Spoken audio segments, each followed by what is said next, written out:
آج 25ویں رات ہے، طاق رات ہے.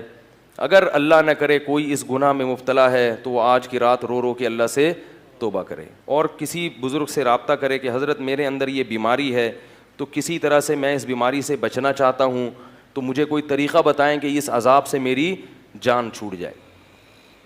قرآن نے اس واقعے کی ابتدا یہاں سے کی ہے، هل اتاک حدیث ضیف ابراہیم المکرمین. ابراہیم علیہ السلام کے بھانجے تھے لوط علیہ السلام، جو ابراہیم علیہ السلام پر ایمان لائے. اللہ نے آپ کو بھی نبوت دی تو انہوں نے بھی ابراہیم علیہ السلام کے ساتھ ہجرت کر کے اپنے ملک کو چھوڑ دیا. اللہ نے لوط علیہ السلام کو ایک قوم کی طرف بھیجا. اس قوم میں جہاں شرک اور بت پرستی تھی، 7 لڑکوں سے بدفعلی کی بیماری تھی، عادت پڑ گئی تھی ان کو اس برائی کی. لوط علیہ السلام کی قوم سے پہلے صدیوں تک اس کائنات میں یہ جرم نہیں ہوا. لوگ جانتے ہی نہیں تھے کہ یہ بھی کوئی برائی ہے، کیونکہ یہ انسان کی فطرت اس کو مانتی نہیں ہے. انسان کو اس طرف اللہ نے رغبت رکھی نہیں ہے. یہ جب تک کوئی باقاعدہ عادت نہ ڈالے بری، پڑتی نہیں ہے. یہ خود سے پڑنے والی عادت نہیں ہے. جیسے چرس اور ہیروئن خود سے کوئی نہیں پیتا. جب تک کوئی آپ کو پہلی مرتبہ پیشکش نہیں کرے گا، فضائل نہیں سنائے گا، پہلی مرتبہ پئیں گے، بدبو آئے گی، کھانسی ہوگی، بولیں گے کیا گند پلا دیا.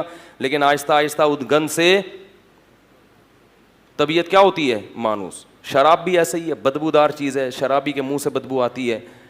لیکن انسان یہ سوچ کے بتکلف پیتا ہے کہ دیکھیں، کر کے دیکھیں ہوتا کیا ہے.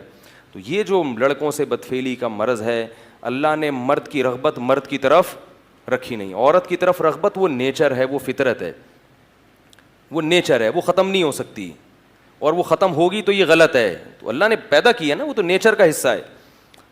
مرد کی طرف، لڑکے کی طرف رغبت ہونا یہ نیچر کا حصہ نہیں ہے، یہ بیماری ہے. یہ بیماری ہے، یہ گندگی ہے. اور یہ بیماری پیدا کیوں ہوتی ہے؟ وہی وجہ جو میں بتاتا رہتا ہوں. شادیوں کا رواج نہیں ہے، بالغ ہو جاتے ہیں، جب خواہش حلال طریقے سے پوری نہیں ہوتی تو کہاں منہ مارتے ہیں. جیسے ایک آدمی کو حلال روٹی نہیں ملے گی کھانے کے لیے تو کچرے میں سے جو ملے گا اٹھا کے کھا لے گا. تو یہی حال ہوتا ہے کہ گند میں منہ مارتا ہے اور پھر اس گندگی کی عادت پڑ جاتی ہے. بعض لوگ ایسے ہوتے ہیں جن کو بلوغت کے وقت ہی عادت ہوتی ہے اس کی. تو وہ لوگ ہوتے ہیں جنہوں نے دوسرے نے ان کو خراب کیا ہوتا ہے. کسی دوسرے نے، جس کی عادت خراب ہو چکی ہوتی ہے، اس نے خراب کیا ہوتا ہے اس کو.